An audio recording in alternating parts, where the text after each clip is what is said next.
Today, how to troubleshoot Wi-Fi networks through sensing and monitoring. The startup Cape Networks has invented a brand new way of doing just that. Join us for more right after this short message.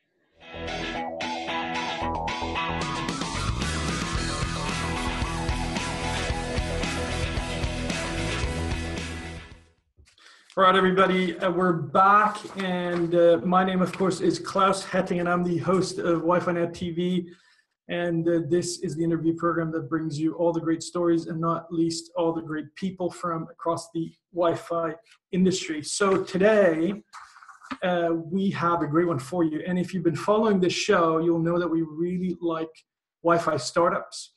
And we've got an excellent startup for you today. Cape Networks is based in both Cape Town, South Africa, hence the name, Cape Networks, and in San Francisco, California. And I've got one of their founders, one of their co-founders, David Wilson, with us today. So we'll be talking about sensing and monitoring Wi-Fi networks for much improved quality.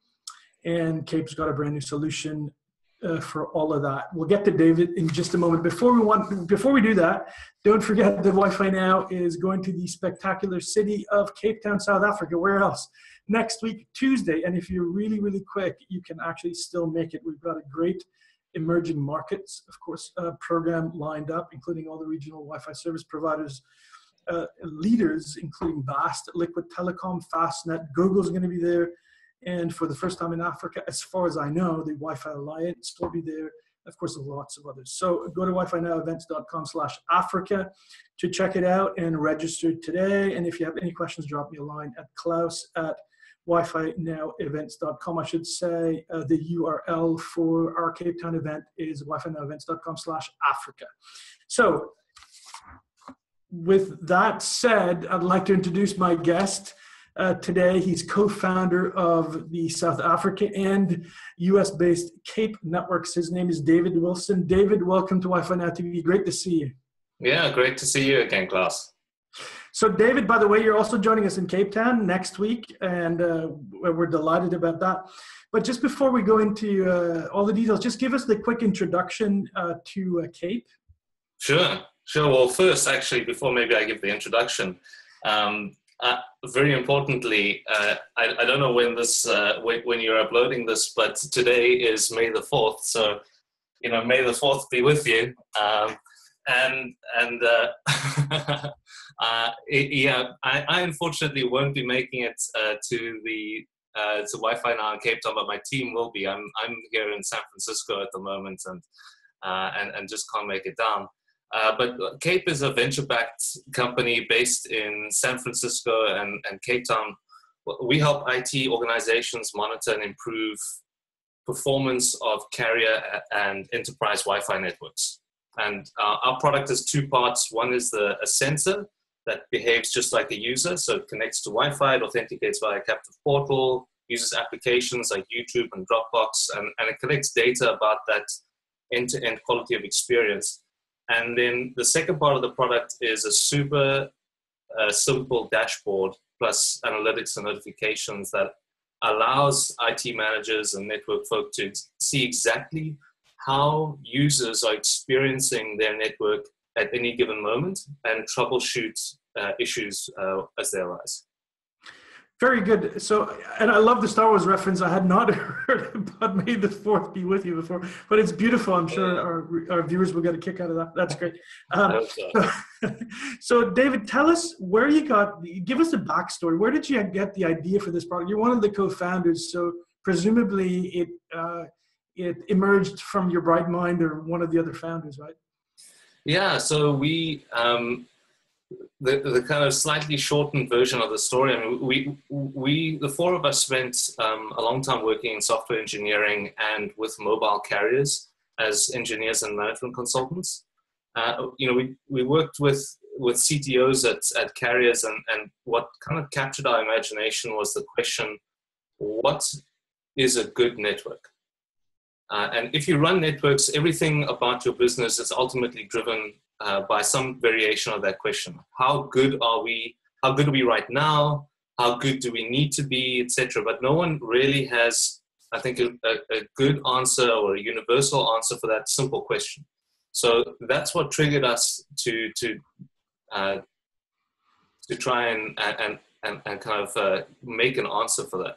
Right. And we knew that, yeah. Okay, I was just gonna say, and you started the development in South Africa, where you're from, correct? And then now you also have obviously a presence in the US. Is that's more or less the story, right? Yeah, that's right. So I mean, we knew that the answer to that question lies in how users are experiencing application performance on the network. So we started off in a basement in Cape Town, building prototype devices. We kind of built 50 of these prototype sensors, and they were all bought immediately, which kind of made us think that we were onto something. And what happened is we came out to Silicon Valley to join an accelerator program, learn how to build hardware at scale, because it seems easy until you try it. And then we raised some venture capital out here, and have been going at breakneck speed since then. Redesigning a lot of the hardware and software, and we were certified at the end of last year, so we've been ramping up manufacturing and sales since then. So it's a great story in its own right, how you've come that far. I congratulate you for doing that. So tell us a little bit more about your solution and your approach, because one of the things that I picked up on when I was studying this is that you're really trying to sense the quality of the Wi-Fi network as the user experiences it. Is that not correct? Yeah, that's 100%. That's 100% correct.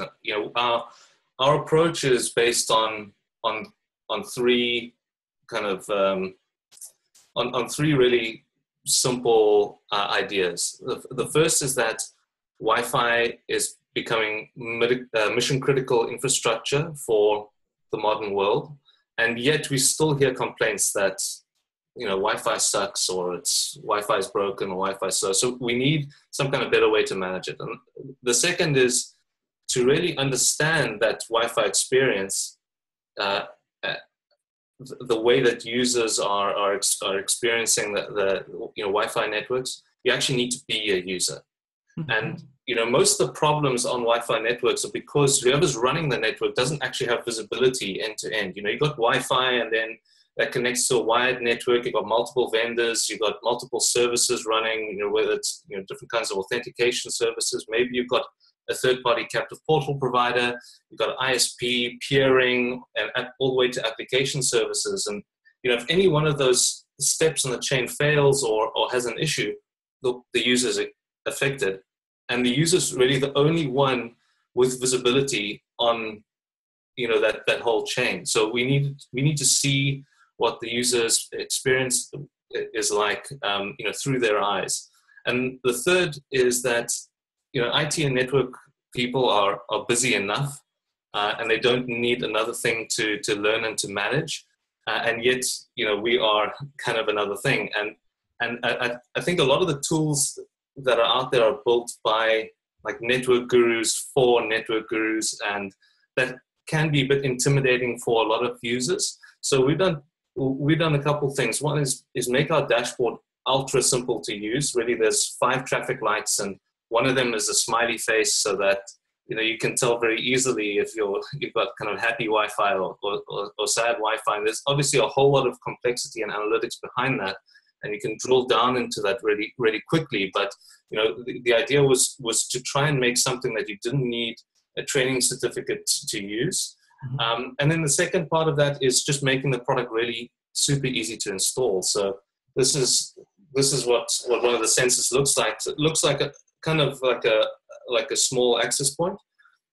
It's on the inside. It's very different. There's it's a very powerful processor inside, and one of the other things that we put inside here was a cellular connection, which means that you don't need to run an Ethernet cable to the device for it to work, which saves hundreds of dollars and can save days, weeks, or months on deployment, and really makes it actually plug and play, which is really unusual.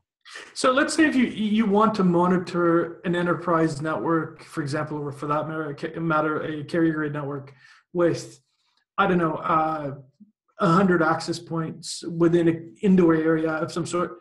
How many of these units would you need? This is one of the first questions that pops into my mind when I see it, because it is an additional piece of hardware, right? Yeah, that's right. So the kind of, it depends.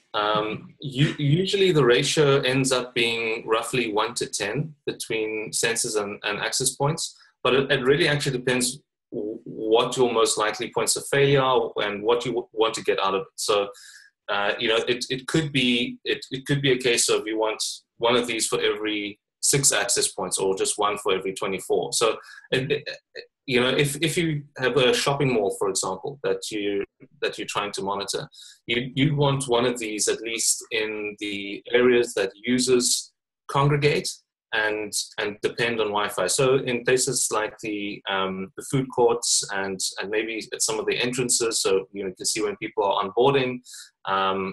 It kind of depends, but we help our customers to figure that out. Right. And can you give us a sense of the types or the degree to which you can improve the quality of a Wi-Fi network by using these units and the service? Because of course it's a piece of hardware and software as a service, right? Yeah, that's right. So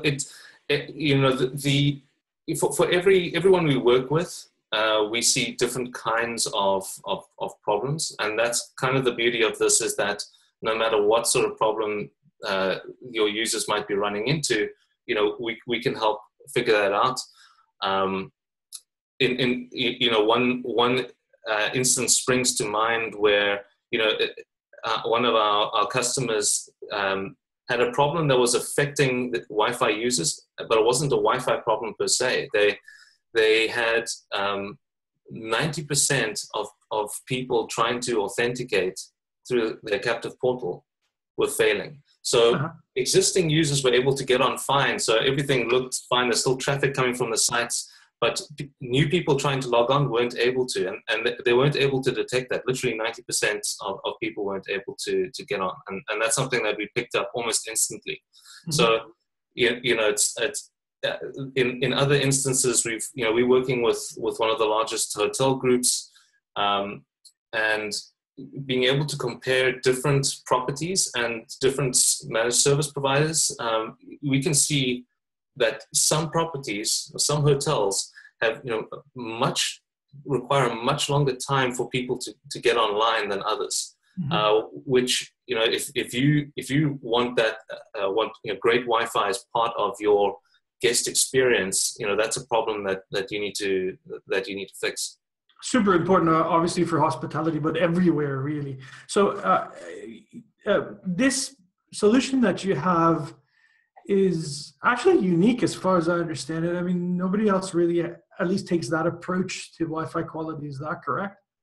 There are, I think that there are a couple of others that do something similar. I think there's one that's sort of a really high-end, expensive. It's a really sophisticated piece of equipment, but it's kind of so complex to use that I don't. No, you don't want to give it away. But it's we think that we've got kind of the best of what's out there at the moment. Yeah. And we're still kind of adding a lot of features as we go. And I know you are now working with one of the most important Wi-Fi service providers in the Africa region. That's VAST Networks. And I was going to ask you about a success story, and I'm going to feed this to you. Do you want to say something about VAST or any other success story that you prefer to Yeah, talk? Sure. I mean, look, VAST has been a wonderful partner of ours, and with us literally since the very beginning. In fact, two gents by the name of Shamil Kader and Dean Manafelt, they are. I mean, it was a meeting with them that kind of triggered in our minds that, hey, maybe because coming from a mobile background, that was our initial focus, was to try and test mobile networks, and them talking about their business made us think, hey, I think that there's something about Wi-Fi testing that we need to look at more closely. And they've just been great to work with, and they were in fact our first customer, and have recently expanded to kind of hundreds of devices, which has been really great. The challenge with talking about success stories is that and with monitoring is that it starts with a failure story. It starts with a problem. So I don't want to throw anyone under the bus. In general, they do a great job. It's really well run. Actually very interesting. They're doing some really interesting things. I'd urge you to get. Right. So let me maybe ask you this way, and rephrase it a bit. So what does a typical Cape Networks customer look like, or is there no such thing? Well, yeah, we've been receiving interest from virtually every kind of organization, we've been really blown away by it. But our typical customers that we work with are managed service providers, enterprises with multiple branches, and venues or stadiums. Mm-hmm. And what they kind of have in common, I think, is Wi-Fi performance is super critical, and it's really hard to get visibility, and without visibility, their business or reputation is vulnerable. Mm-hmm. So one thought that just occurred to me is that, does it happen that a client has an issue with the Wi-Fi quality, and they come to you and they use the solution, they purchase the solution, they use it, install it, deploy it, and then the problem goes away, and then that's it? And then they've bought all this equipment, and they just needed it for this one issue, or you experience it, or maybe a little bit more than that, but are you making yourself redundant really quickly by actually installing this? It's a great question, and it was something that we were really worried about when we started the business, and I guess fortunately for us, I guess unfortunately for everyone running Wi-Fi, it's actually really hard. It's so dynamic. The environment, you've got new users all the time. You've got changes to network configuration. You've got new firmware being pushed to access points. You've got on the back end, new peering agreements with ISPs. Things just happen all the time. Mm-hmm. At virtually every stage in that kind of user experience chain that keeps user experience really dynamic, and can introduce issues at kind of a moment's notice, or without any notice, which is the problem.